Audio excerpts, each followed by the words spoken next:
what I want to do is start with some information that's very, very important, right? Because we see what's going on the internet. We hear people saying that the industry is dead, but I have facts, data, right? So the global coaching industry is worth $6.25 billion as of 2024 and projected to hit $7.31 billion in 2025, with about 145,000 active coaches competing for clients.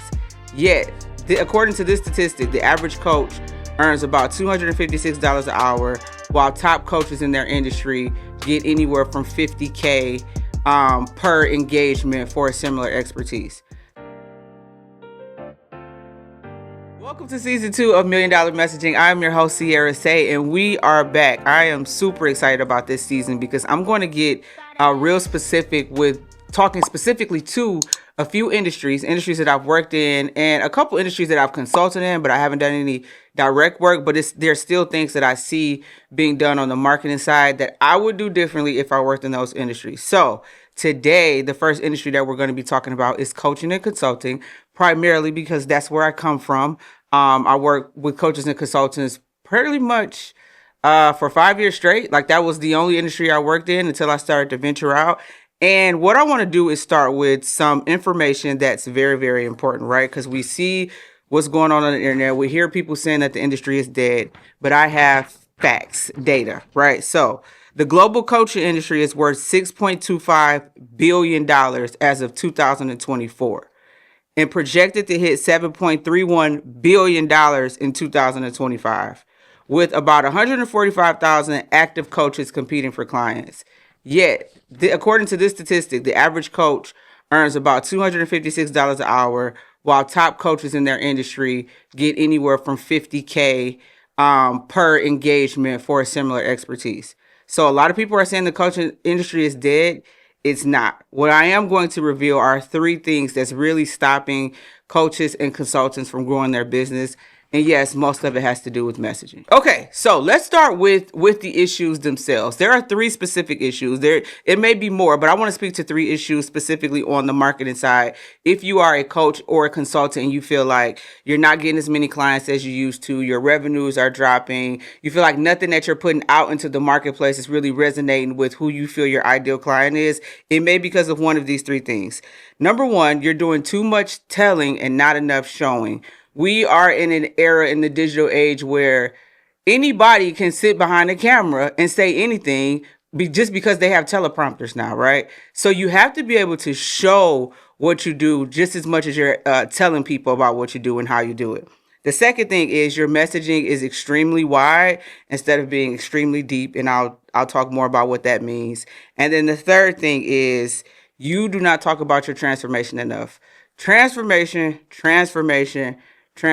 I cannot talk about how important it is to talk about the actual transformation you provide. Like, you really need to get used to saying exactly what it looks like at the end of the day when someone works for you, and get out of always talking about what their current reality is. Now, let's go to the fixes. All right. So the first issue, when I say we need to do more showing instead of telling, here are some specific things that you can do. Here's some things that I've been doing, and it helps you kind of cut out the minutia of how to create content or what content to create. So if you do coaching calls, give people behind the scenes of what it's like in your community. Take some snippets from the calls. You don't have to do super long snippets, and use that as forms of content. When you are I do VIP days a lot with clients, and I'm always recording them. Even if it's just like a behind the scenes, like letting people see, like, oh, this person actually works with people, and this person actually works with people in person. Or if it's virtual, cut up that VIP day and show snippets of you telling that client what they need to do or giving them some ideas. The third thing in terms of how to show versus tell is if you're a speaker, you already know what you need to do. But another thing you can do is testimonials. With your testimonials, turn them into interviews. So don't do the generic, where were you when you started working with me and where are you now? Don't do that. The best testimonials come from clients literally getting on your coaching calls and having that organic moment, right? So in those moments, you're not really guiding them. They're just saying what comes off the top of their head. So that's how you fix the first issue, which is show more, don't just always tell. Here's how you fix issue 2. Making your messaging deep versus wide. So I'm noticing a lot of, mom coaches, mom groups, mom whatever. Mom is wide, right? Because you could be a mom with grown kids. You could be a mom of an infant. You could be a mom of a toddler. When you go deep is when you choose which type of mom are you talking to. Are you talking to moms who have teenagers? Are you talking to moms who have kids who may be on the spectrum? Are you talking to moms who have kids who are in college? How can you go deeper and really separate your pack from the person who's always talking to just moms in general? And when you choose how you're going to go deeper with that very specific portion of it, then you can use even more specific examples to really attract the individuals who feel like she gets me or he gets me. They know my problem because they're speaking the language that I speak without me even telling them. So that's how you go deep instead of going wide.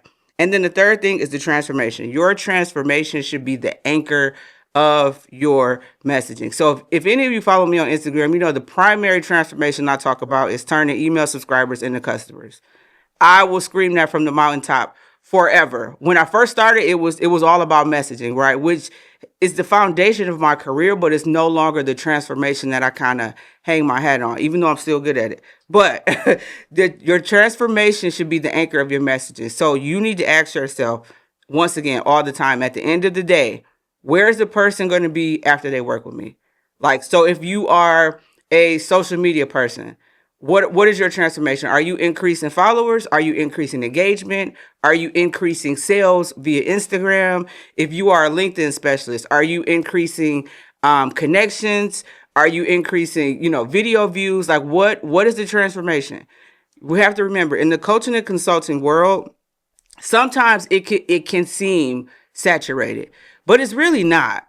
Like it's really not as saturated as people think it is. And the people that you see kind of, running away with it, if you will, like really getting ahead of everybody, are the people who are very specific. Their transformation, you're going to see it pretty much everywhere on their socials and all of their videos. You can look at their page and know exactly what they help people do without trying to guess. That's how specific you need to be with your transformation. And that's how often you need to really, what's the word I'm looking for? It needs to be the anchor in everything you say in most of your videos, depending on how you mix your content. But you just really need to understand that the way you speak about your transformation is really going to set people apart. Don't use jargon. Make it plain. Make it simple. All right? So do me a favor. Choose one of these 3 things to focus on for the next 30 days. And then email me with your progress or your questions. You can email me at Cierra, Cierra, at revivegroup.com. That's REVIVEGROUPDET.com. I'll see you on the next episode.